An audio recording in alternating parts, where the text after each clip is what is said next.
Yeah, I was born in Vancouver on May 16th, 1919, in Chinatown. In Chinatown. In that time, all Chinese were restricted to living in Chinatown. You're not allowed to move out of Chinatown. So, do you remember which part of Chinatown, like which street and number that It's you on were born or lived?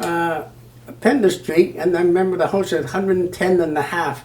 110 and a half. half So east- it's a cheetah floor. No, it's in the back lane. Let's put it this way. Okay. 110 and a half East Pender Street. Mm. It's a building right in the back there, but it's all closed. Before there used to be an alleyway on Pender Street. Where there walks into the back there. Okay. And now that alleyway is no longer there, and I'm not sure. I think the building is still there. It's the one of these old Wow. I guess they'll consider a heritage building. My father had a little pawn shop. Yeah, he was gonna have a pawn shop there. He was just doing that type of work. And Where was the pawn shop? at 110 and a half East Fender. So you live there and then you do business there? Yeah. What's your father's name? Wong Jupang. Wong Jupang. Yeah, and then people call him Wong Toy. Wong Toy. Yeah. Oh, that's why yeah. the stores So, of the toy. It's yeah. Wong Toy and Sons Company. Oh, okay. And then when did your family move to Alert Bay? I'm not quite sure the exact day. I think it was about 1930, 1933. 1933. Yeah. And do you know why? Well, that was during the Depression year. Everything was pretty tight. And then this, a friend of my father, he had some property in Alert Bay, and he said, "Why don't you move up to Alert Bay?" And it's a small little town, and he said they couldn't do with another store, so my father moved up to Alert Bay. So was he the one that helped you settle down, or your family settle down in Alert Bay? Well, he was lived in Alert Bay for quite some time. And then I guess he owns that property, and he told my father, he said, "Well, why don't you come up and open up a store there?" That's why my father went up. And then when you moved to Alert Bay, you were around like 13, 14 years old? I was about 14 years old. What about the trip? Like, did you take like ferries, cars? Yeah, well, at that time, the Alert Bay is an island off the Vancouver Island, just across from Port McNeil. And the only way to get there is by ship. The Union steamship goes there, and CP and the CN ship goes there. That's the only. At that particular time, there's no road from Vancouver into Alert Bay. There's even on the Vancouver Island, there's no road at all. I guess about the only road would be a couple of locking road, but that's about it. So how many hours did it take you to go there? Do you remember? Well, Like a day? we usually take the Union steamship. You have a regular trip. I think we'll leave at night, and then we arrive there in the afternoon. Oh, wow. Because the ship was stopped at Englewood and Beaver Cove and so on before they unload the freight and then continue on to Port Hardy. When you got there, what was your first impression of the place? I think the first impression I received when I looked at everybody was very friendly. And there was no discrimination in Vancouver. There's discriminations and everything. You can't do this, you can't do this. In Alert Bay, it was just like one big happy family. You know everybody. And then you never lock the door. So you never have any difficulties? No, we have actually? no difficulty. You know everybody. Even a lot of the First Nation, we know them. They come and store by things and so on. So it's sort of it's more like a happy group there. Yeah. When your family arrived in Alert Bay, was the Dong family already there? Oh or yeah, you the moved Dong there? family was there for a long time. Yeah. So you said that there were like 3 Chinese families in town. Yeah, actually, there's about 3 Chinese family, And you know the family across the street, right? Yeah. It's the Dong Chong family. Did they just carry meat? Because I saw the meat market sign out here. Or was it also like a general store? Yeah, they have. It's more like a general store too. It's kind of like a competitor. Wow. I don't know why my father opened up this spot here, especially when there's another store. There's a couple of Chinese stores, like a shoemaker, and then further over is the Chinese laundry opened up. So there was a shoemaker, Chinese laundry, Yeah. and two general yeah, Chinese yeah, general yeah. stores That's it. in Yeah, town. that was about it. But they did the other Chinese family. But they had no family. They were single. Oh. You see, at that time with the Exclusion Act, there's no you can't bring your wife over. So he was single, and then the laundryman was also single. Wow. And there's another one. He works in the cannery, as a cook, and well, they're single. There's no, these are the only three Chinese family where they have. Yeah. Well, actually, when we moved to Alert Bay there, we didn't have a cafe. He decided to open up a restaurant there. But I don't think the restaurant was open very long. Okay. Usually not that much business. And not that many business because not Yeah, many small, customers? a small town and everything. People- And then when I was there during the Depression year, nobody has money to spend. So I suppose it might open for a year or No, I think it was open about 3-4 years. Yeah. 3-4 years. Yeah. Do you remember any like very popular dishes from the restaurant? Oh, well, most of them, they just don't have a pork chop. They just have steak or something. Then I guess it's not too much of some of the other stuff there because there's not enough people. Okay, talk about the cafe first. Yeah. Do you remember how many tables in the cafe? Oh, I think it's about 6 or 8 tables. Yeah. Like each Yeah. seats like 4 to 6 people? Yeah. Are they in a booth or? Yeah, mostly in the booth. Yeah, Ah. yeah. But then after your father turned it into a grocery store, did he actually have to do some renovation? Yes, well, naturally, we took all that out. And then I think we built, later on, another section over the top here. Oh. Yeah, and then we used to have shoes in that section there. Where did you get the shoes from? Like to Oh. sell the supply? Who were the suppliers? Well, the supplies from Vancouver. Uh-huh. You get supplies from Vancouver and everything. Like these lockers, boots, and so on.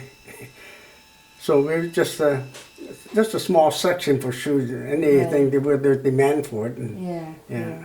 Did you live above the? Yeah, the we live on store? the top here. Yeah. How many rooms up here?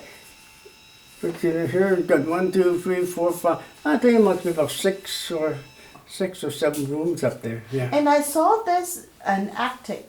Yeah, there's an attic there. We at one time there's nothing up there. I guess later on we've just finished it off, and we used to have a couple of bedrooms up the top there. Who lived there? Who stayed in those bedrooms? I used to stay. And then here, is that the shower room? Yeah, this is the one built later. Yeah, that later it's a shower room, and then people I forget now. I think they pay 2 bits or 50 cents for a shower. Yeah, most of the fishermen doesn't come in until Friday. And then on Sunday they would leave. So I mean it's only on those days that we most of not too many local people use that shower, primarily used by fishermen. Yeah, like a lot of the lockers used to come to Alert Bay, but I guess when they're in the locking camp, they have their own shower, and most of the fishing vessels not big enough to have a shower. Yeah. And whose idea like putting a shower room here? It's my father. And then you said you and your brother helped to build it? Yeah, we have. I think we did a lot of the work, the framing and everything, and I often said to myself, "Gee, I don't think I'll be able to do it now." Is it like just one shower room, or did Oh you no, have like I think one? we have about 2 shower room. I think, yeah, I think one, and I think we have 2 shower room. Yeah, Wow. After your father closed the cafe, yeah. and then did he turn it into some other Yeah, we business? turned it into more like a general store. We sell grocery, hardware, like shoes and clothing. Any little odds and end thing. We carry some of those like supply for the fishing boat. So then, at first, in 1936, that's the Wong Cafe, and then later on, probably around 1940, it changed to the Wong Toys and Sons. Well, Wong Toy and Son. Actually, the whole store is Wong Toy and Sons Company, right from the very beginning. So is it the back, like this side Yeah, says yeah, Wong's but Cafe, the you other know, side so my says... father. I guess at that time they didn't have a sign on it, anything, and then the cafe. I guess my father opened up and then put a sign there. Actually, but the more I think about it, the the more I found that the living quarter above the store must be quite spacious. Yes, I think it was quite spacious there. Yeah, you have like 6 rooms for like how many people in your family? Mm-hmm. Oh, it's quite a big family there. Right, So, yeah. Wow. But your father never rent out any rooms. Oh no, no. But you said that after your father stopped closed all the business there, Yeah. and then someone bought the Yeah, my property and turned it into a hotel. then my brother, one of my brother Bing, he run the stores. Yeah, actually, most of it I figured there's no future in a small town. You can't do too much. And he maintained that and for a long time, and then he finally got rid of it and sold the whole property and everything. The stores, yeah. It's strictly Caucasian, a couple of Chinese, a few Chinese, and we have one Japanese family. Oh wow! Yeah, and I remember that. I forgot the last name there. Yeah. There's a Japanese family. The family is a shipbuilder. They repair ships and everything in the Alert Bay. So. You said that your father and your brother and also your nephew also do business now, or be the consultants for the First Nations. Yeah. Do you think that your family's ties or relationships with the First Nations or friendships with the First Nations actually started from Alert Bay when you were young then? It's possible because some of the First Nation people, apparently some of them they live outside the reservation, so they had to go to the school, you know, where the Caucasian school. So they met some of these, and there's one of them is Scow. I think Jack Scow, whatever. I'm not sure first name, but his last name is Scow. He's a lawyer, and then and I think he was one of the first Indian judge in BC here. Your families always have encounters with the First Nations when they came to your stores to buy stuff or come to the restaurant. Yeah. My father, in fact, a lot of the First Nation people used the store my father's store as a bank. They would told my father to hang on to. Let's put it this way: most of the Indians, they like to drink, and when they get the money, they like to just spend the money. So some of the fishermen, when the fishing season is over, they would tell my father to hang on to some of their money so that they wouldn't spend it. And I thought my father did that too. Well, those are the one we're quite friendly with and so on, you know. So they're honest. We never had any problem. So in a way, they kind of put the money in your father's store, and then when they need it, they come and collect. They come and then they, you know, when they, you know, most of them when they receive a pay and after the fishing, you know, they like to go and spend it and go downtown and spend their money. This right here, they would have some money when they return. The Indian bought a cougar They killed a cougar. Wow. You know, eventually my father sent it down to Vancouver. The people use it made yak choy. You know, you a cougar. Yeah. Why did the Indians actually brought it over to your father? I don't know. Well, the Indian master said, "Oh, yeah, we should." Cougar. My father said, "Yeah, the cougar is supposed to be." The Chinese said they got bull and all that kind of stuff. Oh yeah. So they got it over to my father, and then my father just packed it up and shipped it to Vancouver. You said that you actually went to some of those First Nations or the Indians potluck. Yeah. What was it like? Oh, it's, you know, there's a lot of food and everything. They would give things to the Indian. You know, the Indian, they got these. They got food to eat, like fish and all that kind of stuff. And yeah, it's just like one big happy family. So is that how you would describe the community in Alert Bay? It's a one big happy family? I think so. I would consider that because, you know, most of the people, a lot of the fishermen, they're First Nation, you get to know them. And then we used to tell them, I said, we like to eat rock cod. When they catch the rock cod, they used to throw them away. So so we would say, oh, well, save a few of them for us. I mean, so actually. So how often would they have the... Not too often. I think usually when fishing season got over, and then they have the money and be able to spend. So there's no invitations. Whoever, anybody is welcome to attend. It's generally that, you know, there's the First Nation that everyone knows each other, and they said, "Oh, well, come on." And how many times did you go? How many potlucks there have you been? I think I went to quite a few of them. Yeah. And you went there on your own or with your brothers? Yeah, with my brothers and so on. Yeah. What did you eat? Hmm? Do you remember what did you eat? I think most of the Indian, well, naturally they would automatically have fish, you know, like a fishing town, that's the thing, and they have other things that goes with it.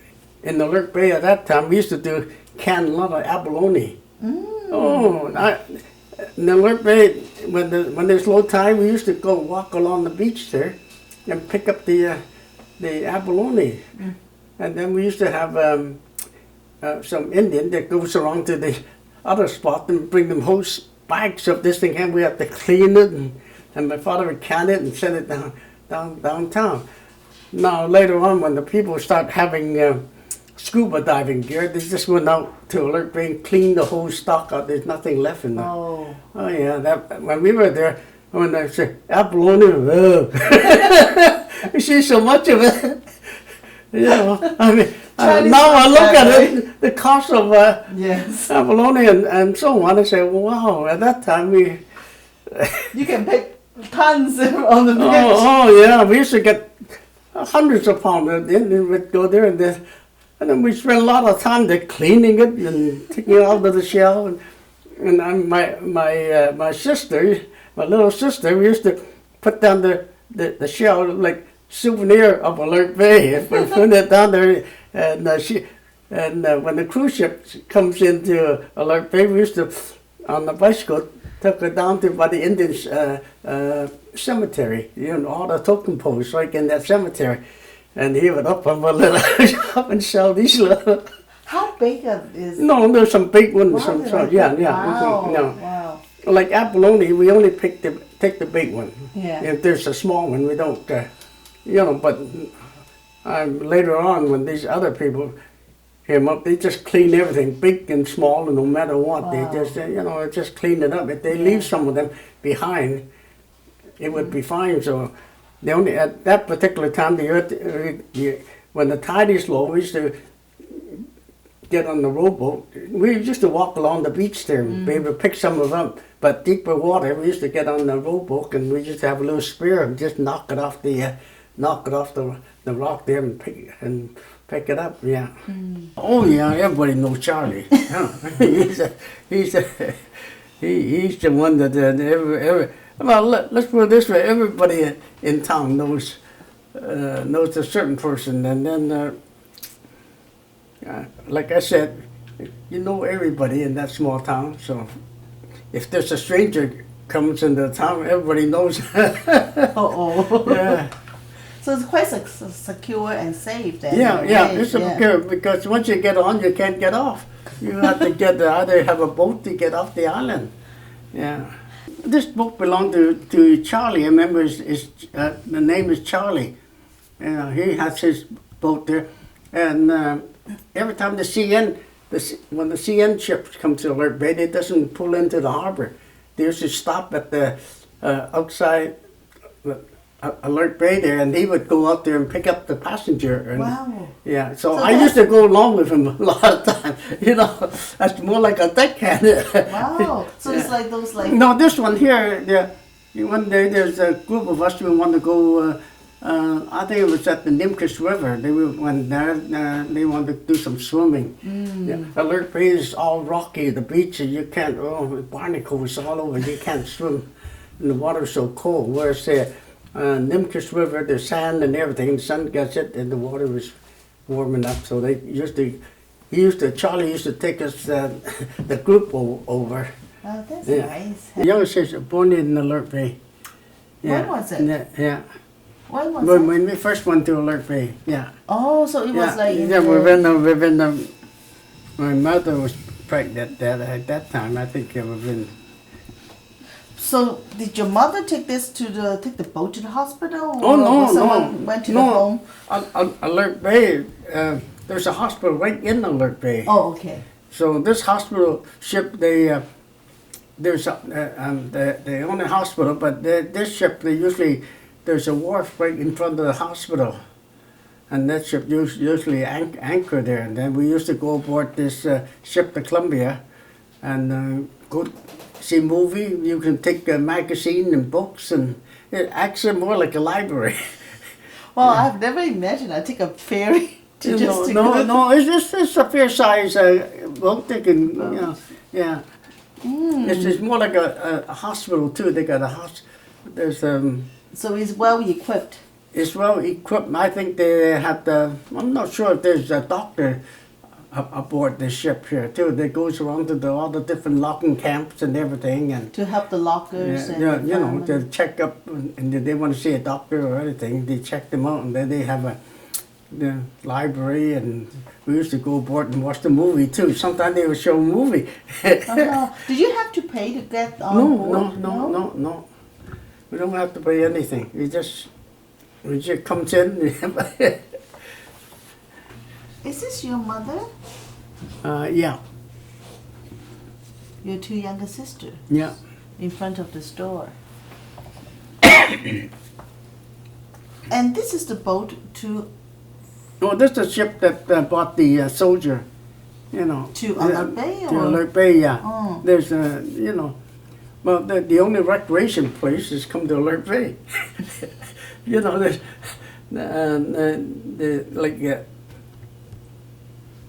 these islands that would artillery. There's nobody living in that island. It's more like a small little isolated little island. If they wanted some entertainment, come over or anything, they had to come to Alert Bay. Oh, at least they had the bay parlor. Well, that's the well, at least there's something there. There's some restaurant, and then you can, and then they have the beer parlor, which is the attraction. Yeah.